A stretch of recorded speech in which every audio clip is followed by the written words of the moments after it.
So eto na mga idol, kasi Casimero Angas ng Pinas may naka-schedule na laban ngayong 2024. And bago natin yan ipagpatuloy kaibigan, please pa-like and subscribe naman and pa-hit na rin ng notification bell.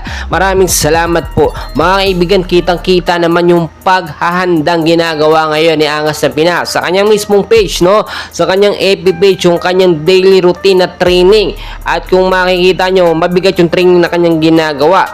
Ayon po kasi sa ating mga nakuhang updates, no, ay merong magiging laban ngayon si Casimero. Upon checking nga po, no, sa box.live, no, 3 boksingero naka-schedule na posible niyang makalaban. At napasama pa nga dyan, ito si Luis Terry na medyo malabo dahil nga may laban sila ni Naoya Inoue sa May 6, 2024. 2 boksingero ang ating pinagpipilian dito.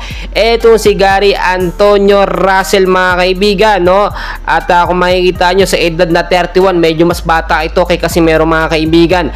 American boxer po na merong 21 fights, no, 19 na panalo at may 12 na KO at 1 talo lamang. Medyo mabigat, mga kaibigan, pero masasabi natin na okay din ito ipantapat sa ating Angas ng Pinas. Isa rin sa napag-uusapan si Jason Morloni, mga kaibigan.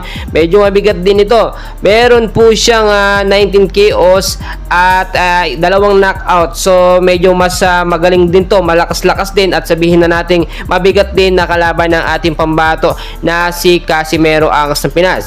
Napag-uusapan din bakit daw hindi na daw ba matutuloy yung laban nga po ni Casimero at Naoya Inoue. Mga kaibigan, ngayon kasi, no, hindi pa pwedeng mangyari dahil nga itong laban ni Luis Terry at Naoya Inoue posibleng matuloy at hindi daw makansela, no. Pinapaboran niya at pinag-uusapan ngayon. So ngayon ang mangyayari, Angas ng Pinas naghahanda na. Kung makikita nyo, direkta pong hinamon ni Angas ng Pinas yung mga basher at inasal na Boy Hingal is back. Pagpapakita lamang na si Casimero Angas ng Pinas ay naka-ready sa anumang laban ngayong 2024. Hindi naman magka-training ng ganyan si Casimero kung wala po siyang naka-schedule na laban. Alam naman natin na kapag in-announce na yan ni Bob Arum or ng World Boxing Organization, agad-agad yan i-schedule at magkakaroon ng kung sino man yung mga kalaban ng ating pambato Angas ng Pinas. Casimero, no, walang problema. Basta isang si Inoue, standby lang dyan. Isusunod ka ni Casimero pagkatapos ng kanya magiging laban ngayong taon. Kaya mga kaibigan, tuloy-tuloy lamang suporta sa ating pambato Angas ng Pinas, Casimero Cuadro Alas. Maraming salamat po.